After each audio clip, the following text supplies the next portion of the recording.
O Senhor esteja convosco.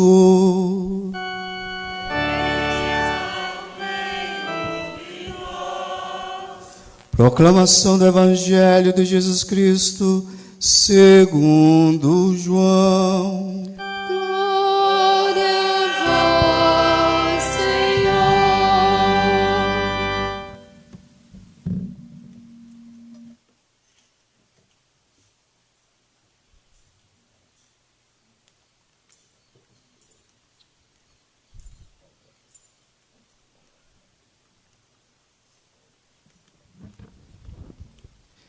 No princípio era a palavra, e a palavra estava com Deus, e a palavra era Deus.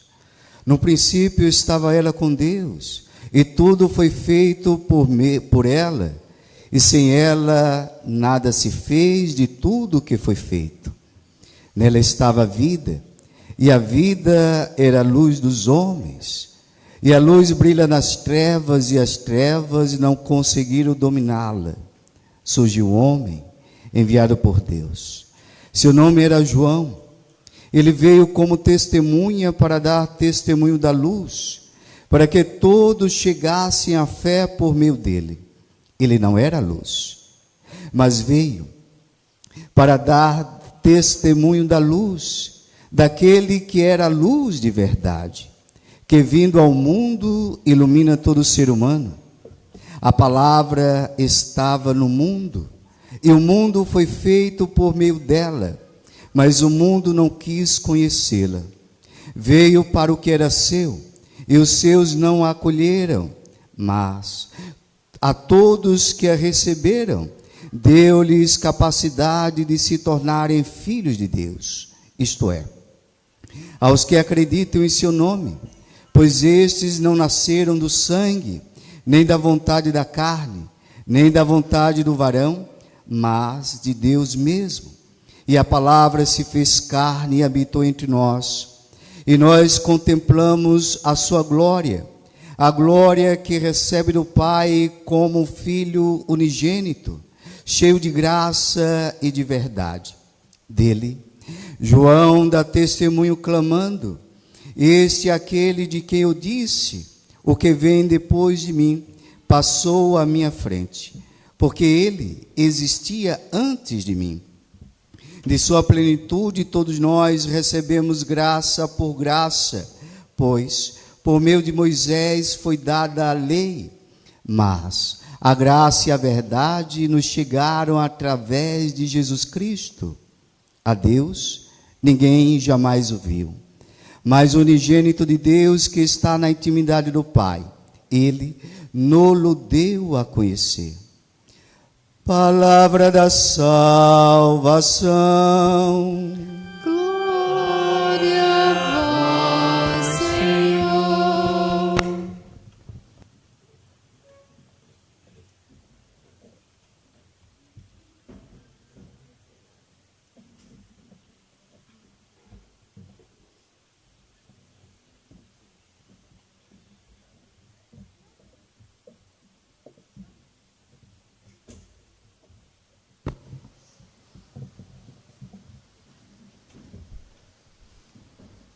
A palavra que era no princípio, que estava com Deus, que era Deus e por quem tudo foi feito, se fez carne e habitou entre nós. Meus filhos, neste dia santo do Natal, é esta grande verdade que deve ressoar além das paredes desta igreja.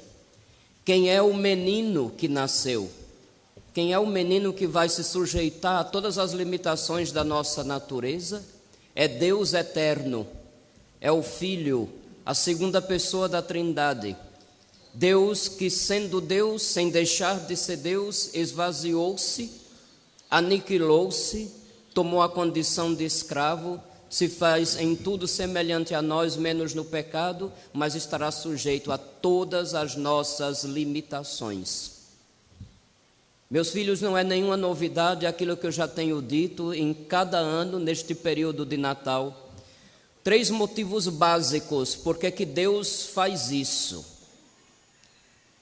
Como Deus é amor, Deus tinha que demonstrar isto. E a primeira atitude de quem ama é se tornar próximo. Primeiro se torna próximo dando atenção, dirigindo a palavra, fazendo com que os sinais da presença e do carinho se percebam. Durante todo o Antigo Testamento, é esta pedagogia que nosso Senhor assume para fazer saber à sua criatura que não a deixou abandonada ao mal e ao pecado. Porém, era necessário que quando chegasse o tempo oportuno, Ele em pessoa estivesse em nosso meio, nos olhasse nos olhos e nos deixasse bem claro: eu estou aqui, eu te quero bem. Para nos amar, Ele se encarna. Não se admite um amor que quer distância. Claro que, mesmo à distância, podemos cultivar o amor, mas sempre tem um momento que esse amor próprio de quem ama deseja e faz de tudo para que haja o mínimo de proximidade.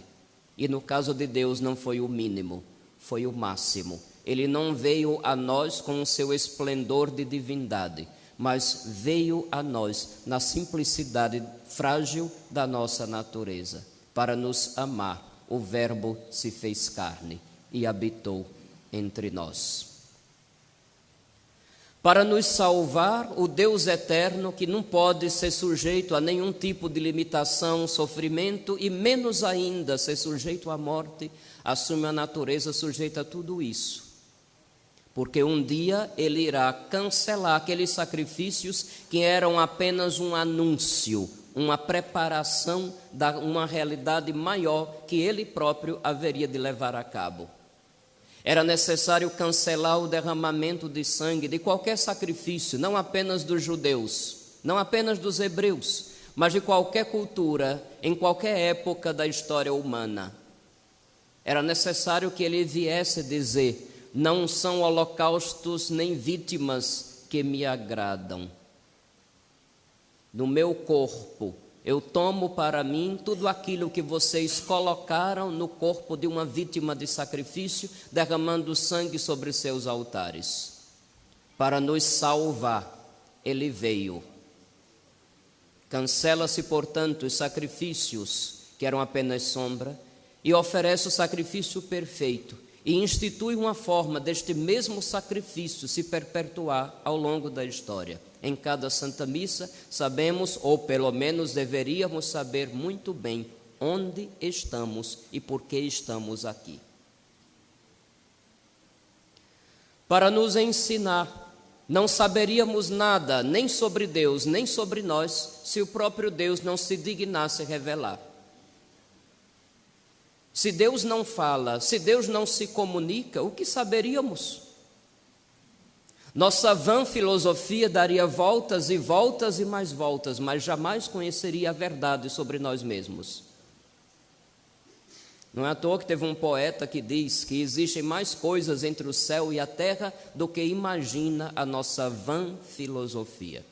E a filosofia, pelo que se observa ao longo da história, está sempre sujeita a certas ideias dominantes, ou, pelo menos, a certas ideias de um grupinho que procura exercer o domínio sobre o restante.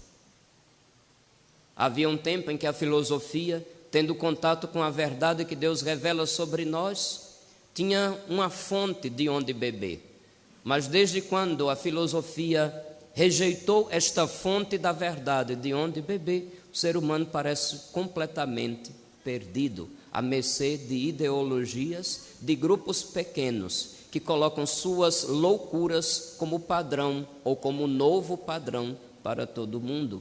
Loucuras que fazem com que as pessoas fiquem naquela indecisão sobre sua própria identidade: quem sou eu, quem sou eu, quem sou eu? Ainda na missa da noite eu recordei essas ideologias que aos poucos estão sendo insistidas, até mesmo no relacionamento com as crianças. Olha os filmes que a maioria das vezes a gente tem visto de uns anos para cá. O que mais aparece é esta frase: eu não sei quem sou, eu preciso descobrir quem eu sou. Vocês já viram esse tipo de narrativa? Ou só eu que estou percebendo? Até em filme para criança. Até mesmo os heróis da Marvel estão começando a entrar em crise de identidade e começam a se perguntar: quem sou eu, quem sou eu, quem sou eu? Basta lembrar, por exemplo, daquele último filme do Thor, que foi ridículo, onde um cara que até um tempo atrás era, digamos assim, o protótipo, o estereótipo de masculinidade, de repente aparece completamente efeminado e toda hora dizendo: eu não sei quem sou, não sei quem sou, não sei quem sou, não sei quem sou. Se fosse lá no sertão, a gente dava umas porradas, na mesma hora ele descobria quem era. Quando a gente se afasta daquela fonte que é a verdade, e essa verdade é uma pessoa, nós nos perdemos e começamos a afundar numa crise onde não sabemos nem mesmo quem somos nós. O Verbo se fez carne e habitou entre nós. Nos transmite, nos comunica a verdade, quem é Deus. E a gente vai descobrir, por conta do Verbo que se fez carne, que Deus, na eternidade, é uma comunidade de 3 pessoas unidas por amor, na mesma natureza, em igual majestade, em igual glória, que aos poucos vai se mostrando a sua criatura, de acordo, claro, conforme a pedagogia divina, de acordo com a capacidade de compreensão do ser humano. Pela história bíblica, Noé tinha uma determinada compreensão, que é diferente da compreensão de Abraão, de Isaque e de Jacó, que vai progredir mais ainda na compreensão de Moisés, dos juízes e dos profetas. E quando chegou a plenitude dos tempos de São Paulo apóstolo, Deus enviou o seu filho, nascido de uma mulher, nascido como um de nós, sujeito às limitações da nossa natureza humana. A palavra que existia desde o princípio, que era Deus, que estava em Deus e por quem tudo foi criado, se fez carne e habitou entre nós. Não, Jesus não é um espírito de luz, ele é a luz. Reduzir Jesus ao espírito de luz é paganismo. Espiritismo não é cristão, porque o Cristo não é o espírito de luz, ele é a luz. Não, Jesus não é somente um profeta. Jesus é aquele que, estando entre nós, fala-nos diretamente, sem mais intermediários como eram os profetas. Os profetas preparavam, Jesus é a realidade. Ele não é um profeta, ele é a profecia em pleno cumprimento, no auge do seu cumprimento. Não, Jesus não é alguém que a história divinizou como faziam as mitologias dos pagãos. Ele próprio diz de si mesmo: antes que Abraão existisse, eu sou. Eu e o Pai somos um. Não foi no século IV, por imposição de um imperador romano, que Cristo passou a ser Deus. Quem chega a emitir esse tipo de juízo desconhece a Sagrada Escritura, desconhece a pregação dos apóstolos, que não dariam a vida simplesmente por um homem muito legal, que depois seria divinizado pelos seus seguidores. Ele não é o Michael Jackson, nem o Elvis Presley, que tem muito fanático que endeusa. E ainda tem gente que diz: Elvis não morreu, Michael Jackson não morreu, e tem um monte de gente que se dedica a isso na internet, a procurar os vestígios desta suposta presença desses que já apodreceram nos seus sepulcros. Não, Jesus não é apenas um homem iluminado extraordinariamente por Deus, como muitos hereges até hoje costumam ainda repetir. Um arianismo que toda hora tenta ressurgir. Se vocês não sabem, arianismo foi uma heresia do início do século IV, quando um presbítero de Alexandria chamado Ario começou a pregar que Jesus não era Deus, era um homem especial, criado por Deus, e colocado no meio de nós. Foi necessário que os bispos se reunissem em 325 no concílio de Nicéia para definir qual era a verdade que os apóstolos tinham transmitido, e se confirmou o que os apóstolos transmitiram, aquilo que receberam de Jesus: ele é um com o Pai. E foi por causa disso que o famoso São Nicolau, o bom velhinho, deu um soco na cara do Ário em pleno concílio de Nicéia. Aí o povo acha: nossa, um santo indo para as vias de fato? Sim, quando se trata de defender o bem e a verdade, a gente tem que encarar o mal com todas as armas que tivermos à disposição, se for necessário. E se for necessário rasgar o verbo, que se rasgue o verbo. Claro que hoje em dia, como politicamente correto, até a gente rasgar o verbo é mal visto e é tudo interpretado como discurso de ódio. Essa expressão discurso de ódio foi uma forma espertalhona que o diabo inventou para tentar fazer calar a verdade diante do nosso mundo, na nossa época. Tomemos cuidado. O próprio Senhor, que se esvazia, que vem até nós, no momento vai dizer: se você se envergonhar de mim diante do resto do mundo, eu também vou me envergonhar de você diante do meu Pai. Toma atitude.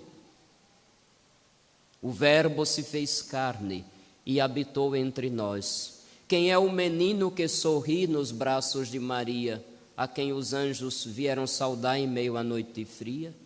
Quem dorme no capim da pobre estrebaria? No mundo triste, cheio de pecado, quem neste dia nasce entre nós? Quem é aquele que, sendo eterno, se torna mortal? Quem é aquele que, sendo o poder, se torna frágil?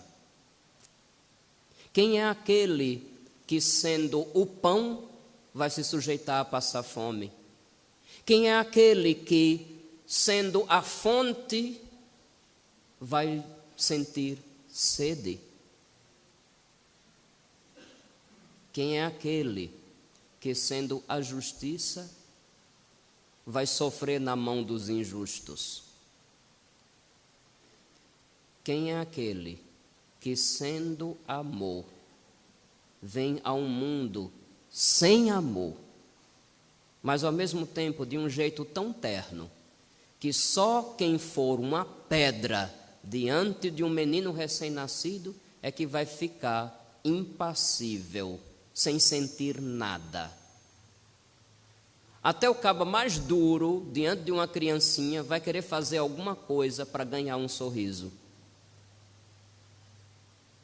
Tem coisa mais gostosa do que você ganhar o sorriso de uma criança? Foi desse jeito que o Verbo que se fez carne e habitou entre nós veio estar entre nós. Tinha o poder, tinha a glória, mas ocultou tudo isto, porque não quis nos causar temor nem admiração, ele quis nos causar amor. Se não for assim, não é Deus. O amor só pode provocar em nós amor. Se diante do amor alguém range os dentes e rosna feito bicho feroz, pode ter certeza, não foi o amor que provocou isso. Foi o anti-amor que se instalou de tal forma em tantos corações que já o destruíram por completo. E só uma graça que só Deus pode fazer para mudar esse tipo de coração. Mas é na via do amor que vai nos dar a vida, que esses milagres se tornam possíveis de acontecer. Eu creio nisso. Eu creio.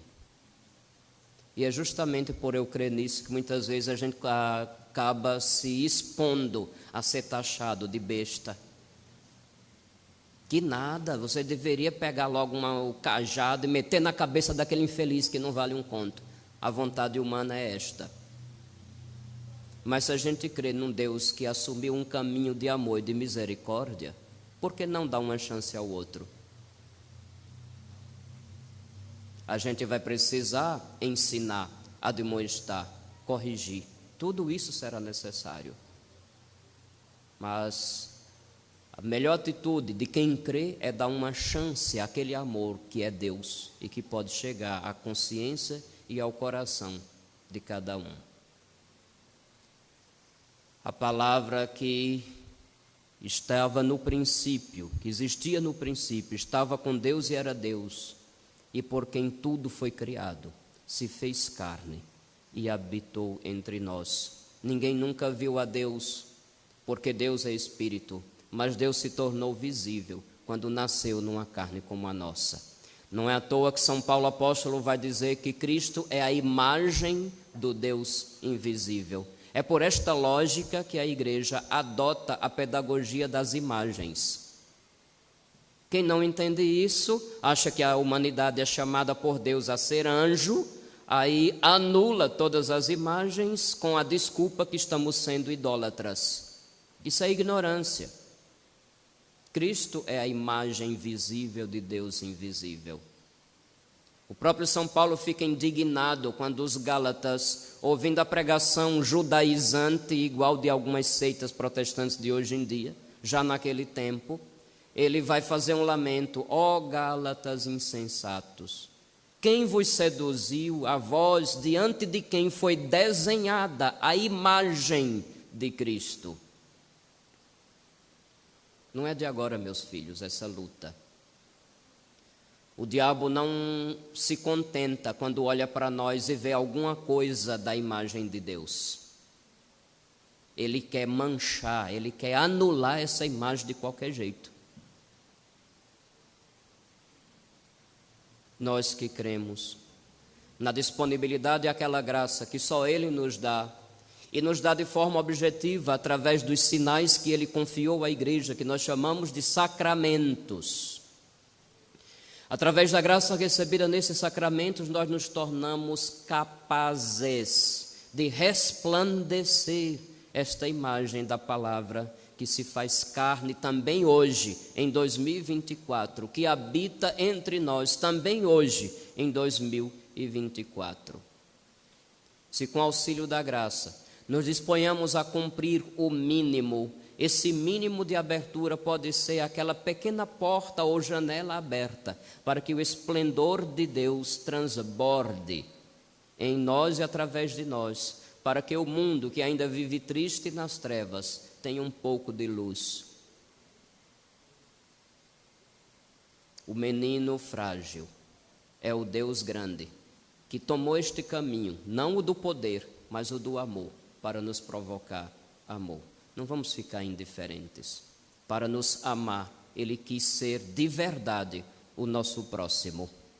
Para nos salvar, Ele quis, numa carne como a nossa, fazer a reconciliação definitiva com o céu.